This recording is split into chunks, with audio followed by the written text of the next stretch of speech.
కోల్కతా డాక్టర్పై హత్యాచార ఘటనలో మరో ట్విస్ట్.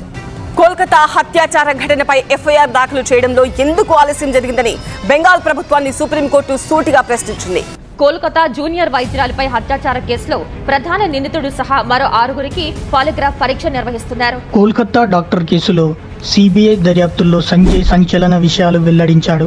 తాగిన మత్తులో ఎలుక కూడా సింహంగా ప్రవర్తిస్తుందనే సామెత మీరు ఎప్పుడో ఒకప్పుడు వినే ఉంటారు. కానీ ఇక్కడ ప్రశ్న ఏంటంటే, కోల్కతా డాక్టర్ విషయంలో సంజయ్ వంటి ఒక ఎలుక మాత్రమే ఉందా, లేక అతని వెనకాల హైనాల గుంపు దాగి ఉందా? సిబిఐ దర్యాప్తుల్లో సంజయ్ ఈ కేసుకు సంబంధించిన ప్రతి విషయాన్ని బయట పెట్టాడు. ఘటనకు ముందు, ఘటన తర్వాత 2 భాగాలుగా సిబిఐ విచారణ జరిపింది. ఈ సంఘటనకు ముందు సంజయ్ రాయ్ డాక్టర్ పై తాను ఎలా బలవంతం చేశాడో చెప్పుకొచ్చాడు. మొదట ఆమెను కొట్టి స్పృహ కోల్పోయేలా చేసి ఆమెతో ఘోరమైన నేరానికి పాల్పడ్డాడని, ఆ తర్వాత స్పృహలోకి వచ్చిన విక్టిమ్ డాక్టర్ సంజయ్ ని ఆపడానికి ప్రయత్నించింది. కానీ సంజయ్ ఆమెను మళ్లీ అక్కడ ఉన్నటువంటి వస్తువులతో బలంగా కొట్టి స్పృహ కోల్పోయేలా చేసి ఆపై మళ్లీ ఆ పని చేయడం ప్రారంభించాడు. తరువాత అతను చివరికి డాక్టర్ ని అత్యంత దారుణంగా హత్య చేసి అక్కడ నుండి వెళ్లిపోయాడు. కానీ అక్కడ నుండి బయలుదేరే సమయంలో అతని బ్లూటూత్ డివైస్ ఒకటి కింద పడిపోయింది. దీంతో పాటుగా ఘటన జరిగిన హాస్పిటల్లోని సీసీటీవీ కెమెరాలో సెమినార్ హాల్లోకి సంజయ్ రాయ్ ప్రవేశించిన చిత్రాలు అండ్ అతను బయటకు వెళ్లిన వీడియో కెమెరాలలో రికార్డ్ అయ్యాయి. అయితే సంజయ్ అక్కడి నుండి వెళ్లిపోయిన డబ్బుల కోసం శరీరాన్ని అమ్ముకునే ఓ మహిళ దగ్గరకు వెళ్లానని, అయితే అక్కడికి చేరుకున్న తర్వాత తన మనసు మార్చుకొని ఆ మహిళను ఏం చేయకుండా తిరిగి వచ్చాను అని సిబిఐ ముందు చెప్పాడు. ఇంత ఘోరమైన నేరం చేసిన తర్వాత డబ్బు కోసం తన శరీరాన్ని అమ్మే మహిళ అవసరం అతనికి ఎందుకు వచ్చింది, అండ్ ఆమె వద్దకు చేరుకున్న తర్వాత కూడా అతను ఎందుకు ఏమి చేయకుండా తిరిగి వచ్చాడు అనేటువంటి అనేక ప్రశ్నలు ఇక్కడ ఉత్తమమవుతున్నాయి. కానీ ఫ్రెండ్స్, సోషల్ మీడియాలో కొన్ని బాధితురాలి శరీరం లోపల సుమారు 150 గ్రాముల మేల్ స్పర్మ్ శాంపిల్ దొరికిందని ప్రచారం చేశాయి. కానీ ఆ వార్తలు అన్ని పూర్తి అబద్ధం. ఈ తరహా ఘటనలు జరిగినప్పుడల్లా అత్యాచారానికి బలైన మహిళలకు పూర్తి స్థాయిలో పరీక్షలు నిర్వహించి అక్కడ ప్రైవేట్ భాగాన్ని పరిశీలించి దాని బరువును తీసుకుంటారు. కావున ఈ సంఘటనలో కూడా అత్యాచారానికి బలైన బాధితురాలు గుప్తగా ఆ బరువే ఈ 150 గ్రాములు. ప్రైవేట్ భాగాలు అండ్ దాని అంతర్గత అవయవాల బరువు 150 గ్రాములు. ఏది ఏ రకమైన మేల్ స్పర్మ్ శాంపిల్స్ యొక్క బరువు కాదు. కాబట్టి దీని కారణంగా ఈ ఘటనలో ఒకరు కాదు చాలా మంది ప్రమేయం ఉండవచ్చు అనే అనుమానాలు కూడా బలపడుతున్నాయి. ఫ్రెండ్స్, సంజయ్ రాయ్ కు ఉన్న ఫిజికల్ స్ట్రక్చర్ చూస్తుంటే డాక్టర్ శరీరాన్ని ఇంత నాశనం చేసేంత శక్తి అతనికి ఉంది అంటే అది కాస్త నమ్మశక్యంగా లేదు. అండ్ ఇక్కడ మరో అనుమానాస్పదమైన విషయం ఏమిటంటే, అర్ధరాత్రి సమయంలో సంజయ్ అత్యాచారానికి పాల్పడి హాస్పిటల్ నుండి వెళ్లిపోయాడు. ఆ తర్వాత ఉదయం 6 గంటలకు ఈ ఘటన జరిగిందని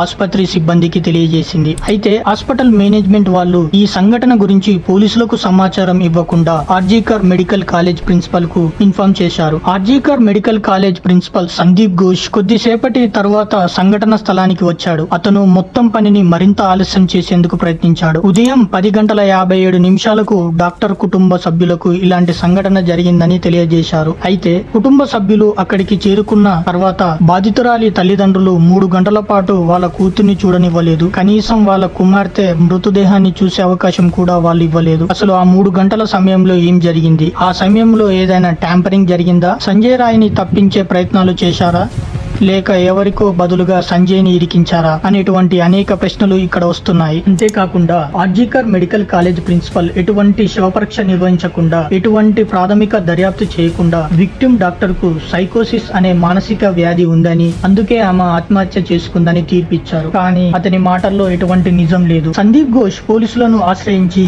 తల్లిదండ్రులకు ఈ వార్త చెప్పడానికి చాలా సమయం తీసుకున్నారు. ఆ తర్వాత ఇక్కడ మరో అనుమానాస్పదమైన విషయం ఏమిటంటే, డాక్టర్ బాడీ కంటే ముందు చాలా డెడ్ బాడీస్ పోస్ట్ మార్టం కోసం వచ్చాయి. కానీ వాటన్నిటికంటే ముందుగా డాక్టర్ ను పోస్ట్ మార్టం చేసి దాని అనంతరం ఆమె అంత్యక్రియలు నిర్వహించారు. సో డాక్టర్ కేసులో సాక్ష్యాలను నాశనం చేయడానికి ఏదైనా ప్రయత్నం జరిగిందా అంటే అవుననే చెప్పాలి. ఎందుకంటే డాక్టర్ శరీరంపై నుండి వేరే వ్యక్తుల DNA శాంపిల్ దొరికాయి. అయితే ఈ శాంపిల్స్ ఒకరివేనా లేక ఒకరి కంటే ఎక్కువ వ్యక్తులివా అనేది మాత్రం ఫారెన్సిక్ రిపోర్ట్ NDA రిపోర్ట్ వచ్చాకే తెలుస్తుంది. అయితే ప్రిన్సిపల్ సందీప్ ఘోష్ అంత సమయం ఎందుకు తీసుకున్నారనే ప్రశ్న ఇక్కడ అత్యంత ప్రధానం. కారణమైంది. తన మెడికల్ కాలేజ్ హాస్పిటల్ రెప్యుటేషన్ కోసం ఇంత పెద్ద నిర్ణయం తీసుకున్నాడా? కేవలం రెప్యుటేషన్ కోసమే తల్లిదండ్రులను 3 గంటల పాటు హాస్పిటల్లో ఉంచి డెడ్ బాడీని చూడనివ్వలేదా? అసలు ఇది ఎలా సాధ్యం? కేవలం ఒక పరువు కోసం ఒక ప్రిన్సిపల్ ఇంత పెద్ద నిర్ణయం ఎలా తీసుకోగలిగారు? సందీప్ ఘోష్ పై ఏమైనా ఒత్తిడి ఉందా, లేక సందీప్ ఘోష్ ఇందులో ఇన్వాల్వ్ అయ్యాడా? ఇలా అనేక ప్రశ్నలు ఉన్నాయి. అయితే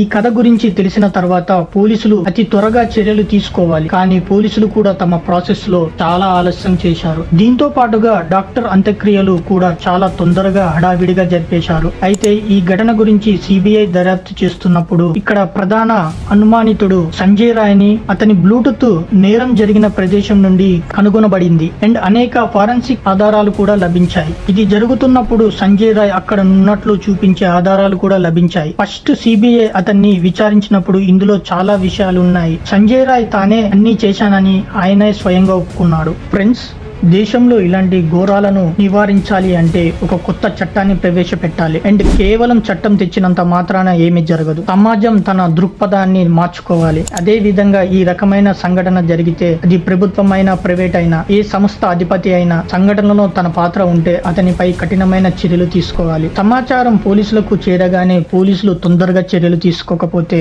వారిని కూడా శిక్షించేలా చట్టం తీసుకురావాలి. ఎప్పటి వరకు అయితే ఇలాంటి చట్టాలు తీసుకురామో అప్పటి వరకు రాజకీయ పలుకుబడి వల్ల, కొన్నిసార్లు అత్యంత పలుకుబడి కలిగిన ధనవంతుల ప్రభావం వల్ల ఎంతో మంది ఆడపిల్లలపై జరిగిన నేరాలు అణచివేయబడతాయి అండ్ అనేక విషయాలు వెలుగులోకి రాకుండానే మరుగున పడిపోతాయి. కోల్కతా డాక్టర్ కేసులో ముందుగా అది హత్య కాదు ఆత్మహత్య అని చెప్పడం, తల్లిదండ్రులను 3 గంటల పాటు మృతదేహాన్ని చూడనివ్వకపోవడం, పోలీసులు తమ ప్రాసెస్ ను ఆలస్యం చేయడం, ఘటన జరిగిన ఏరియాలో ప్రవేశం వర్క్ స్టార్ట్ చేయడం, ఈ విధంగా సాక్ష్యాధారాలను తారుమారు చేసే ఎన్నో అంశాలు వెలుగులోకి వస్తున్నాయి. కావున కోల్కతా డాక్టర్ కేసులో ప్రపంచానికి తెలియకుండా ఏదో దాస్తున్నారనే విషయం తెలుస్తుంది. ఫ్రెండ్స్, ఈ వీడియో చూసిన తర్వాత మీకు ఏమనిపిస్తుందో మీ అభిప్రాయాన్ని మాకు కామెంట్ చేసి తెలపండి అండ్ ఈ వీడియోని లైక్ చేయండి. మా ఛానల్ ని సబ్స్క్రైబ్ చేయకపోతే ఇప్పుడే సబ్స్క్రైబ్ చేసుకోండి. Thanks for watching.